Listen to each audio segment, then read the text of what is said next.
I'll link a video in the description that pretty much destroys that. But this is what he says. Yes, Lucifer is God, and unfortunately, Adonai is also God. For the eternal law is that there is no light without shade, no beauty without ugliness, no white without black. For the absolute can only exist as two gods. And so you can see that just stinks of that dualism that I was talking about before. And there you have Adonai and Lucifer as the two gods. And then he continues on at the bottom. The true and pure philosophical religion is the belief in Lucifer, the equal of Adonai. But Lucifer, God of light and God of good, is struggling for humanity against Adonai, the God of darkness and evil. And there you have Albert Pike pretty much preaching that Lucifer is the savior of mankind, that he's the one that's trying to set them free from the evil Adonai, the God of the Old Testament. But just to show that this isn't some special doctrine only taught by crazy Albert Pike, here's another quote from a 33rd degree Freemason. His name is Domincio Margiotta. Hopefully I'm pronouncing that right. He says that Palladiism, which Palladiism would come from the Greek word Palos, which that's a Greek goddess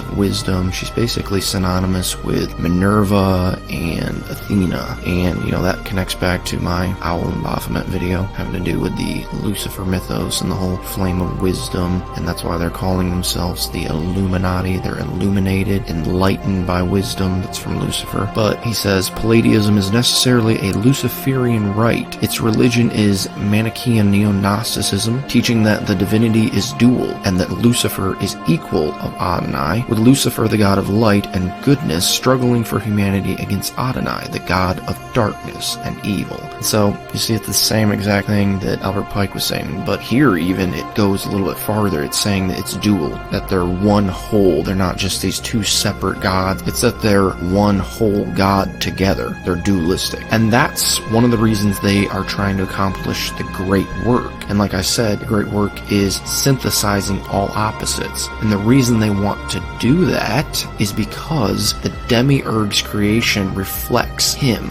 It reflects his duality. So that this physical realm that we live in, the construct that he created, it essentially is made up of many, many, many dualistic elements. And you have the mind and the body, you have the male and the female, you have the light and dark, fire and water. Many opposing forces is what makes up his domain. And they think that if they collapse all these dualistic elements, if they synthesize them and merge them all together into one, that eventually it'll collapse his realm. And not only his realm, it'll collapse him in on himself, and he will cease to exist. And that will open the gate, the door, the portal to the higher realm where the pleroma is. And that's all the aeons, the gods and goddesses that come out from the source, who the Gnostics would call the Father, or the Pneuma, which means spirit in Greek. And essentially, when they achieve synthesis of all things in this realm, then it will collapse in on itself. It will destroy the demiurge, and it will free mankind from this prison that he has ensnared them in. And then they will ascend into the higher realm and merge with the pleroma. They will become aeons, gods and goddesses. And essentially, when Lucifer in the garden told them, "Ye shall be as gods," that's what they think he meant. When they say they're illuminated ones, that's what they're referring to. They have that knowledge. And this all comes from Sophia, which Sophia means wisdom. And she is essentially behind Lucifer in the garden saying that. And she sent Jesus with this gnosis to help us to escape the snare of the demiurge. And you would think that that's kind of odd that the demiurge would be in on destroying himself. But you have to remember that Lucifer is the chaotic side of the demiurge. He actually takes joy in destruction, in undoing things, in rebellion. And so he's actually rebelling against himself. And you also have to remember that Lucifer is the good part of the demiurge, so he sympathizes with the humans because he realizes that their enslavement to the demiurge is wrong, and so he actually wants to free them. And again, just to show you that I'm not making this stuff up as I go, I'm going to quote to you from a Gnostic text that was found at Nag Hammadi, and it's called On the Origin of the World, so you can go look it up for yourself. But it says this in there: "She," and that would refer to Sophia, "will cast them down into the abyss. They," and here they refers to the archons, which are kind of like the demiurge's henchmen that he created for himself. So they will be obliterated because of their wickedness, for they will come to be like volcanoes and consume one another until they perish at the hand of the prime parent. prime parent there refers to the demiurge who created them. But then it says, when he has destroyed them, he will turn against himself and destroy himself until he ceases to exist. And so you can see that this ancient Gnostic text is actually teaching the exact same thing I was saying, that the demiurge actually destroys himself in the end. But I'm sure some of you are sitting there by now and thinking, this is absolutely insane. And I would agree with that diagnosis 110%, because it is insane.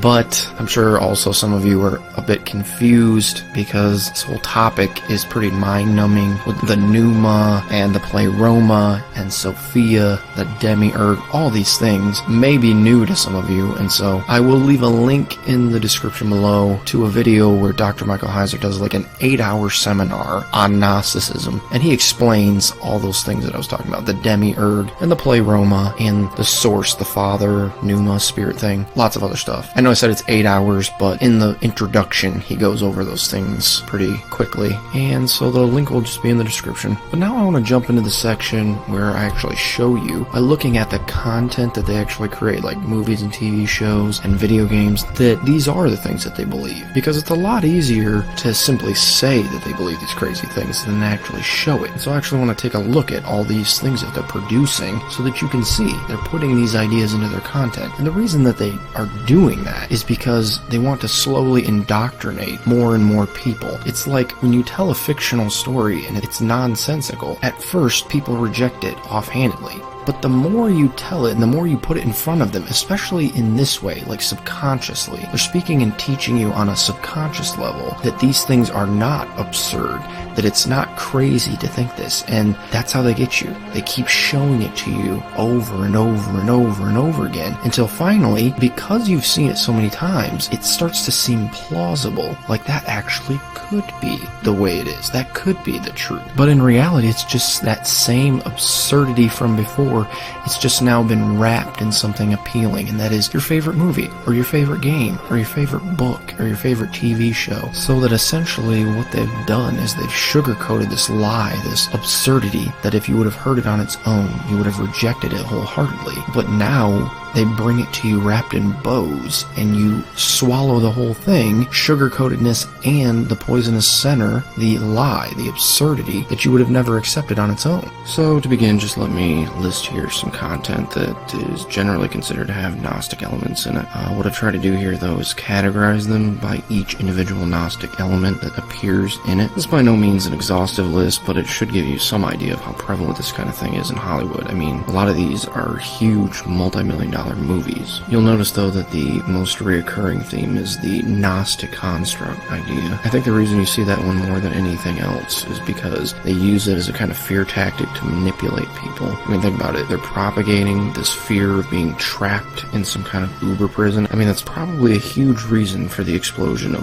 Orwellian-type movies in general. They achieve that same kind of fear without the obvious Gnostic overtones found in these movies I've listed. It's all about creating a fear-filled atmosphere, though, so that eventually they can cash in on that by revealing what they'll call the true Orwellian nightmare, the universal Big Brother, which would be the construct. They're basically embedding in people's minds this overwhelming urge to escape, even before they really know what they have to escape from or whether they're actually even trapped in the first place. And this really sets up people to more readily accept Gnosticism, since Gnostic teaching then becomes the cure to the disease that the Gnostics intentionally infected the public with in the first place. But I want to single out some of these that I listed and show how some of the deeper things that I talked about are actually expressed in them. I don't really have time to touch on them all. This video is probably going to run long enough as it is, so I'll leave a link in the description to Good Fight Ministries video called Hollywood's War on God, which is all about exposing Gnosticism in movies. So check that out if you're interested in more stuff like this. So the first movie I want to jump to is The Matrix, which it's actually a trilogy of movies, but as most of you probably already know, it all starts out with the main character, Neo, being unknowingly trapped in a type of computer simulation of Earth known as the Matrix. It's even called a prison for the mind by one of the characters. Like everyone else, you were born into bondage,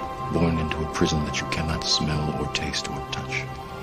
A prison for your mind. But you have some duality symbolism sprinkled throughout the Matrix movies, like checkerboard flooring, the famous red and blue pill scene from the first Matrix, and one character even wears yin-yang earrings in the third movie, which is significant when you realize the Gnostic character she's playing. But you have the demiurge from Gnosticism making an appearance in the second and third movies. The character